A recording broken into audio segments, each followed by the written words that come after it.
সালমান খানের সিকান্দারের ট্রেইলার আপনারা অনেকেই ইতিমধ্যে দেখে ফেলেছেন, কিন্তু সেই ট্রেইলার দেখার সময় অনেকগুলো হিডেন ডিটেলস আপনারা হয়তো লক্ষ্য করেননি, যেগুলো সম্পর্কে আমি এখন আপনাদেরকে বলবো। আর সেগুলো সম্পর্কে শোনার পর আপনাদের রিয়াকশন কিছুটা এমন হতে যাচ্ছে। তো সেই সকল ডিটেলস সহ সিকান্দারের ট্রেইলার কি ভালো লেগেছে নাকি খারাপ লেগেছে, চলুন সেই বিষয়গুলো নিয়ে জেনে নেই।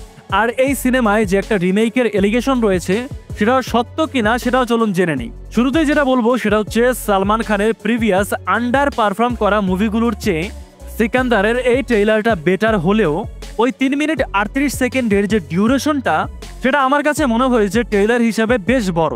এটা চাইলে আরো একটু শর্ট করে ক্যাচি ভাবে প্রেজেন্ট করা যেত, যেমনটা আমরা বরবাদের টিজারের ক্ষেত্রে দেখেছি। বরবাদের টিজার কিন্তু টপ নচ, প্রথমে সাসপেন্স, লাস্টে স্টোরি আর কি আপনাকে হুক করে রেখেছে যে কি হয়েছে আপনার দেখতে হবে এরকমের একটা বিষয়। কিন্তু সিকান্দারের ট্রেইলারের ভিতরে ডাইরেক্ট একটা গান ঢুকিয়ে দেওয়া হয়েছে, লাগ যা গলে কি ফেরে ইয়ে, চলছেটা কি আসলে। তারপরে মুভির ইম্পর্টেন্ট কিছু ডিটেলস হয়তো ট্রেইলারেই দেখিয়ে দিয়েছে, যদিও তারা গল্প লুকানোর চেষ্টা করেছে, কিন্তু ট্রেইলারটা জুড়ে এত কিছু দেখানো হয়েছে যে গল্পটা কিন্তু মোটামুটি আজ করাই যাচ্ছে। ট্রেইলারের শেষে গিয়ে রাশমিকার এই গান গাওয়ার যে পোর্শনটা রয়েছে, যেটা থেকে মনে হচ্ছে এই সিনেমায় রাশমিকার খুব দ্রুতই পোটল তুলতে হবে, অর্থাৎ সে হয়তো ওপারে চলে যাবে। মজার বিষয় কি জানেন, যদি আসলেই এমনটা হয় তাহলে শিওর থাকেন ডিরেক্টর এআর মুরুগডাসের এই সঞ্জয় নাম নিয়ে কোনো একটা পার্সোনাল ঝামেলা আছে। মানে এই সিনেমায় সালমানের নাম সঞ্জয় রাজকোট, আর এই ডিরেক্টরের গাজনি সিনেমায় আমিরের নাম ছিল সঞ্জয় সিংহানিয়া, আর ওই সিনেমায়ও কিন্তু সঞ্জয়ের প্রেমিকা ওপারে চলে যায়। যাই হোক, মজার ছলে কিছু হিডেন ডিটেলস আপনাদেরকে বলার চেষ্টা করলাম। বাইরে ভাই থামুন, মজা তো ট্রেইলারে আরো আছে। ট্রেইলারের শুরুর দিকে একটা সিন আছে, ওই সিনটা আপনি যদি হালকা একটু স্লো করে দেখেন তাহলে বুঝতে পারবেন সালমান খান এবং তার টিম মেম্বাররা তারা সবাই মুম্বাইতে ওয়ান্টেড লোক। আর ওইখানে ভাইজানের হাইট উল্লেখ করা 5 ফুট 10 ইঞ্চি। ভাইরে ভাই, অরিজিনাল হাইটের থেকে 4 ইঞ্চি বেশি। সালমানের কিন্তু অনেক আগে থেকেই হাইট নিয়ে প্রবলেম রয়েছে। তার সিনেমায় কিন্তু নায়িকাদের হিল পরা খুবই শক্তপোক্তভাবে বারণ করে দেওয়া আছে, আর কি তার থেকে নায়িকাকে কোনোভাবেই লম্বা দেখানো যাবে না। এরপরে আরো একটা জায়গাতে এই ধনী শাহেনশাহ সালমান খান অটোওয়ালাকে টাকার বান্ডেল যখন দেয়, তখন ওইখানে টাকার নোটে ইন্ডিয়ার রিজার্ভ ব্যাংকের জায়গায় স্পষ্টভাবে লেখা দেখা যাচ্ছে চিলড্রেন ব্যাংক অফ ইন্ডিয়া। আর কি ফেক নোট ইউজ করা হচ্ছে সেটা স্পষ্টভাবে ক্যামেরায় বুঝিয়ে দেওয়া হচ্ছে। মোট কথা হচ্ছে দেখবি না কেন দেখ।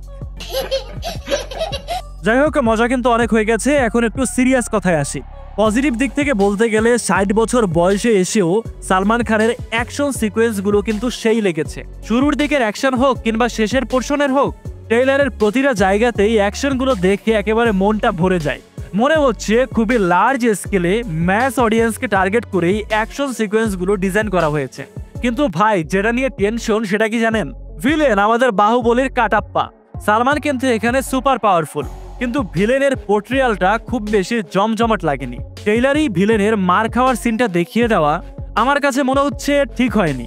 আপনি লক্ষ্য করে দেখবেন ইদানিং এরকমের মাস লেভেলের সিনেমা তখনই গিয়ে জমে ওঠে যখন হিরোর পাশাপাশি ভিলেনও হয় সেই লেভেলের শক্তিশালী, কিন্তু এখানে ওই ফিলটা মিসিং। কিন্তু আমরা কিন্তু এখনো জানি না এই কাটাপ্পাই কি মেইন ভিলেন নাকি মুভিতে সারপ্রাইজ কোনো ভিলেন রয়েছে।